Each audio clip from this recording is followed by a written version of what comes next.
Hi, we're going to look at simplifying rational expressions, this time involving factoring. And with that, we're going to find excluded values and zeros. Excluded value is something that it's an answer that you're not allowed to have. And those answers usually are found in the denominator. So I'm never allowed to divide by zero. I'm going to be asking what can turn all of my denominators to zero. That's going to be your excluded values. We're also going to look at something called zeros or roots or solutions. And those are going to be something that's going to be on top, and we'll get to them as the time comes. Okay, so first off, let's just simplify. Um, as long as you have fractions, if there's something up top, something on bottom, if they're the same something, cross them off. So here, I could distribute to 2. I could distribute x. I could distribute 9. I could make this big, huge problem. I don't want to. I already see that we share stuff. I already see there's an x plus 9 and an x plus 9.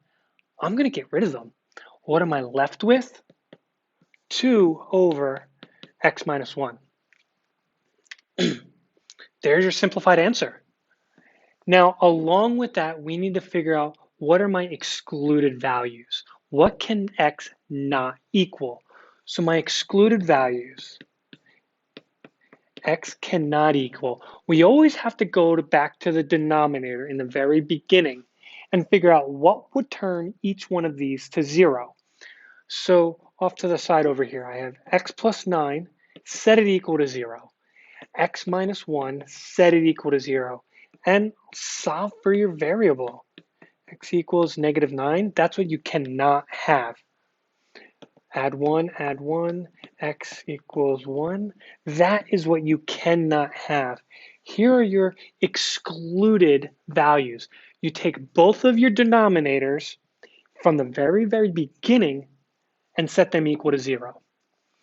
Your zeros, your solutions, your roots, we have to go to kind of do the same thing, but to the simplified numerator. Here, there's nothing we can simplify with that 2. There's nothing we can set to 0. So this has no zeros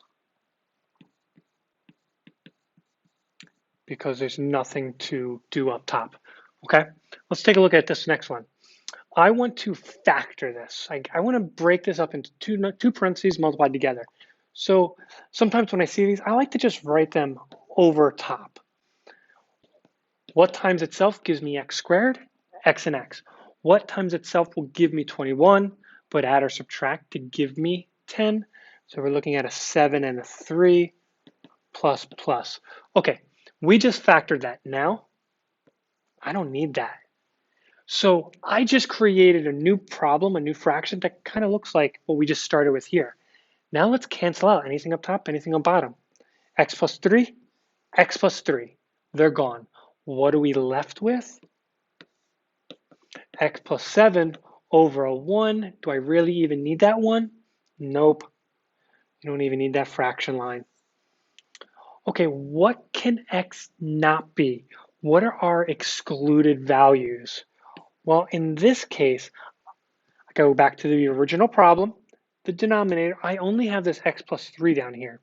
So I need to set that x plus 3 equal to 0.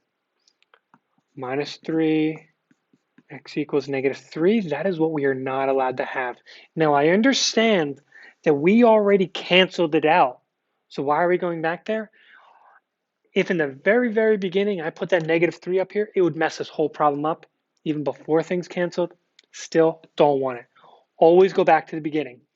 Now, our zeros, where do we cross the x-axis? What are our solutions? Here's where you have to go to the numerator, but of your answer. X plus 3, set that equal to 0. X plus 7 equals 0. X equals negative 7. So where do we cross the x-axis? At negative 7.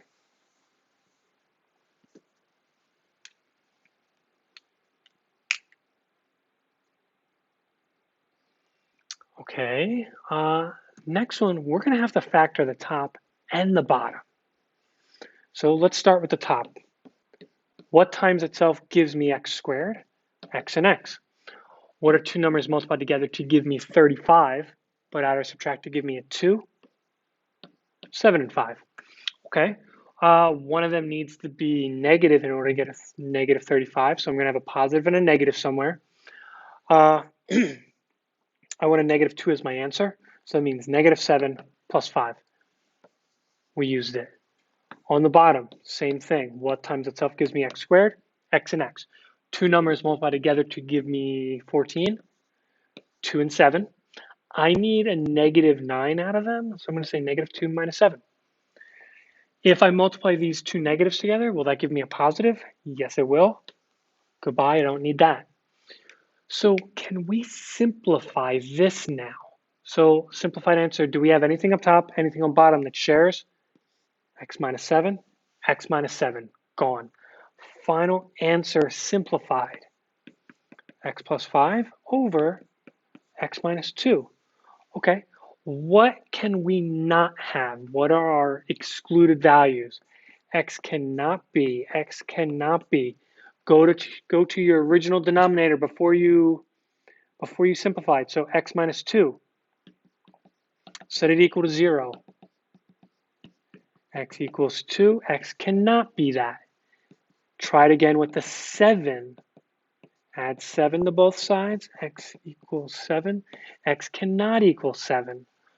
Now, what about, so excluded, what about our solutions? X plus 5. Set that equal to 0. Subtract x equals negative 5. And that is your solution. And that is simplifying rational expressions with factoring and finding excluded values and zeros.